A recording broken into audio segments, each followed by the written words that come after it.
સ્વાગત છે મારા કિચનમાં। આજે આપણે બનાવીશું ફરસાણ સાથે ખવાતી કઢી। તો મેથીના ગોટા, ડાકોરના ગોટા, ભજીયા અને ફાફડા સાથે ખવાતી આ કઢી બનાવવામાં બહુ જ સરળ છે। તો કઢી બનાવવા માટે આપણે એક બાઉલમાં 1 ટેબલસ્પૂન ચણાનો લોટ કે બેસન લઈ લેશું। એમાં 1 ટેબલસ્પૂન દહીં ઉમેરી દઈશું અને દહીં અને ચણાના લોટને આપણે સારી રીતે આ રીતે ફેટી અને મિક્સ કરી દઈશું।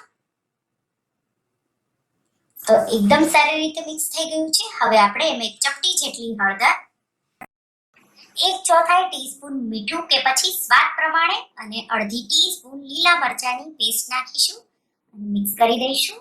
અને હવે આપણે એમાં 1 કપ પાણી નાખી દઈશું। તો લગભગ આ 3 થી 4 લોકોને ચટણી થઈ રહેશે એટલે આપણે બનાવીએ છીએ। તો સારી રીતે મિક્સ કરી દીધું છે।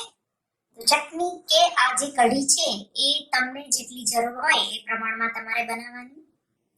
એકદમ સારી રીતે મિક્સ થઈ ગયું છે અને હવે આપણે એને વઘારીશું। તો વઘારવા માટે એક પેનમાં આપણે અડધો ટેબલસ્પૂન જેટલું તેલ લઈ લેશું। તેલ ગરમ થઈ જાય એટલે આપણે એમાં અડધી ટીસ્પૂન રાઈ નાખીશું।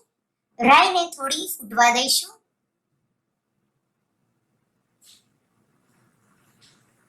રાઈ આ રીતે ફૂટી જાય એટલે 1/4 ટીસ્પૂન જેટલી હિંગ અને મિક્સ કરેલું કઢીનું મિક્સર નાખી દઈશું અને સારી રીતે મિક્સ કરી દઈશું અને આપણે એને એકદમ સારી રીતે ઉકળવા દેવાનું છે।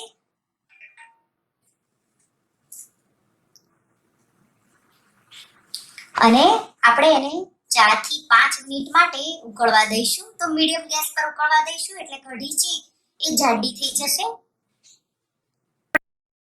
અડધી ટીસ્પૂન આપણે શુગર નાખીશું। તો ફાફડા સાથે જે કઢી મળે એ થોડી ગળપણ ઉપર હોય છે અને ગોટા સાથે જે ખવાતી કઢી હોય છે એ ગળપણ ઉપર નથી હોતી। તો ડિપેન્ડ છે તમને જો ગળપણ વાળી ભાવતી હોય તો અડધી ટીસ્પૂન શુગર નાખવાની, નહીતર તમારે નહીં નાખવાની। અને દહીં જો તમે ખાટું લીધું હોય તો થોડી નાખી દેવાની અને નહીતર નહીં નાખવાની।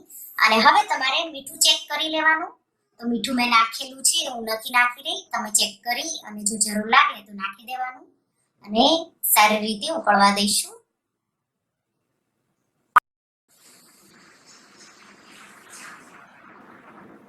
તો લગભગ હવે 5 મિનિટ જેવું થયું છે અને કઢી ઉકળીને હવે જાડી થઈ ગઈ છે। તો એક મોટી વાટકી જેટલી આપણી ચટણી બની છે। તો તમારી જરૂરિયાત પ્રમાણે તમે આ ચટણી કઢી બનાવો અને તમે એને સર્વિંગ બાઉલમાં કાઢો અને તમારા ફેવરેટ ફરસાણ સાથે તમે આ કઢીને સર્વ કરો।